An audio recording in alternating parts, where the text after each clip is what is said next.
Bonjour à toutes et à tous. Vous avez un appartement loué que vous voulez vendre. Quelle est la meilleure stratégie à adopter, le vendre loué ou attendre qu'il soit vide? Cette question est délicate, plusieurs solutions s'offrent à vous.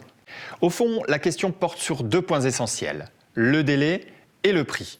Cela avec en toile de fond la réglementation en vigueur qui impose certaines conditions par rapport à votre locataire. Il faut commencer à cerner la question du prix. Vide, combien vaut votre appartement sur le marché? Si l'appartement est loué, le prix va prendre en compte le loyer actuel et la longueur du bail restant à courir. Le loyer est-il dans les prix du marché, supérieur ou inférieur, et quel taux de rentabilité les investisseurs attendent-ils au moment de la vente? Ensuite, vous comparez les deux prix et regardez s'il y a un écart. Ce n'est pas évident lorsqu'on n'a pas l'habitude. Aussi, pour bien cerner tout cela, nous vous conseillons d'avoir recours à un professionnel qui connaît bien son marché et pratique souvent ce type de vente. Deuxième question qui en résulte, le délai. Avez-vous besoin de vendre vide ou pouvez-vous attendre que l'appartement se libère?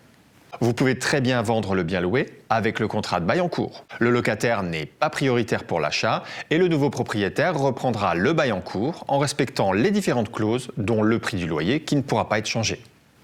S'il est plus avantageux de vendre vide, il y a deux cas de figure. Vous attendez que le locataire donne son congé pour vendre l'appartement. Sinon, sous certaines conditions d'âge, au moins 6 mois avant la fin du bail, vous signifierez un congé pour vente à votre locataire.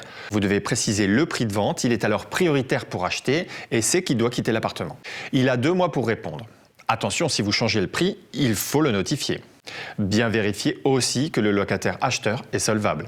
Toutes ces opérations, vous le voyez, demandent une bonne analyse avec des éléments financiers. C'est très important car des formes juridiques sont à respecter. Chez Dumur Immobilier, nous pratiquons cela depuis plus de 45 ans.